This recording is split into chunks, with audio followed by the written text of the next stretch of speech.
Hey everyone, Brian with WorkshopAddict, and today I want to go over PORTAMATE's PM7000 portable folding miter saw stand.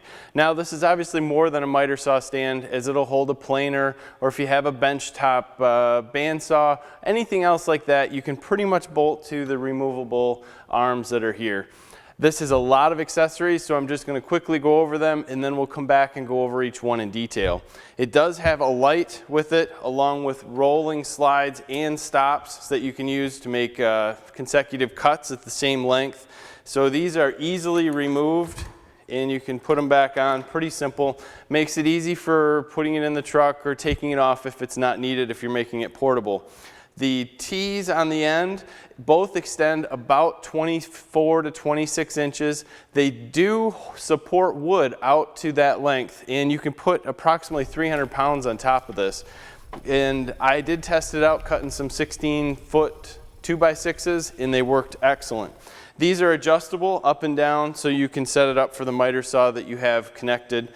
On this end we have 8-inch plastic wheels that are here, and it makes it easier for them to roll. You can fold the legs with this little section behind you. They have a little plastic case that you can fold down that will hold pretty much pencils inside. I put a tape measure inside, it sticks out, so it's a decent place to put your tape, but you are putting a lot of pressure on that plastic door.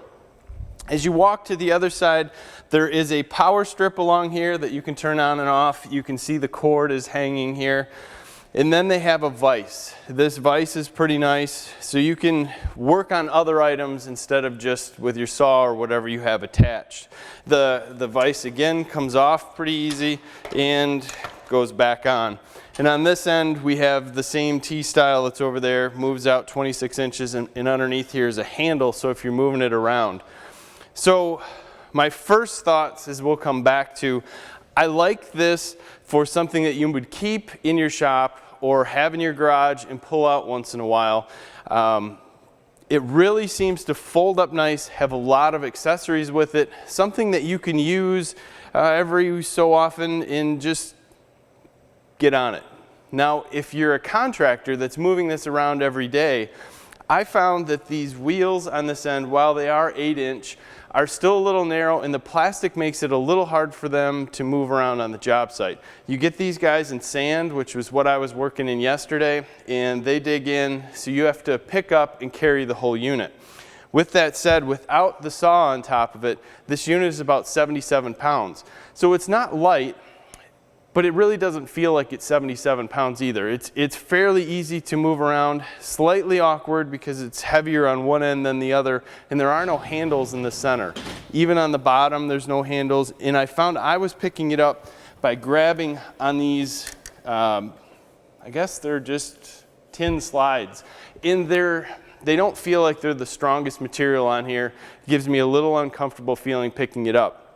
There is a handle on the other end, but unfortunately, if you have your T connected down there, which I like to keep everything connected and set up for whatever saw I'm going to use, that T-brace gets in the way of the handle and you can't use it.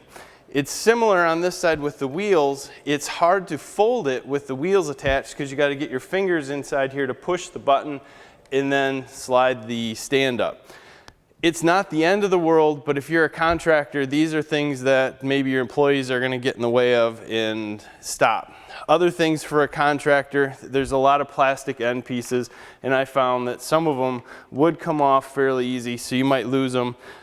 I think they're decorative. They don't really serve a purpose here. This plastic door on the bottom I like this compartment. I like it a lot. I don't know how long it will last with a door. I do have a little bit of trouble opening it, and then one time loading that into the truck where it's open, that thing's gone. On the light side, they do have a little spot underneath that holds the cord. That's very nice.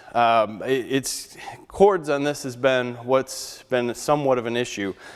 I wanted to pick this up because I want to use this between two saws. First, I want to have a 12-inch that I can go out and cut 4x4s or anything else that's needed that's large, but I also want to bring our portable one that is just simple, quick. We're not doing anything more than 2x lumber and just making it easy. So I wanted something that I could take the saw off simple, in which you can remove both saws very easy. Put this in the truck separate from the saw, because most of these miter stands weigh between 60 and 80 pounds. So it's hard once you put a miter saw on them to load them by yourself. And that was my goal. I want to be able to load everything up by myself, not have to depend on somebody else being here, get to the job site, set up by myself, and then start working. So this miter saw stand does that without a problem. It does have its things that could be corrected a little bit or made a little better, but it is a very nice unit if you wanted to have something in your shop or you're not traveling on a daily basis. I think the few things that would be nice, if they could make a handle that you could snap on here and remove, that would make it, lifting wise, it would make it real easy to put into a truck. You could put the handle where you needed it, lift it up, get it in, get it out, and it wouldn't interfere with either one of the ends. If you had that handle, the mobile ability would just become a lot easier. You wouldn't have well, I don't really want to move it because I'm grabbing onto these metal edges.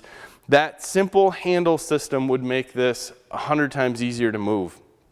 Now, setting it out, the total width of this with the T's out and the rollers out is 116 inches, which works out fine.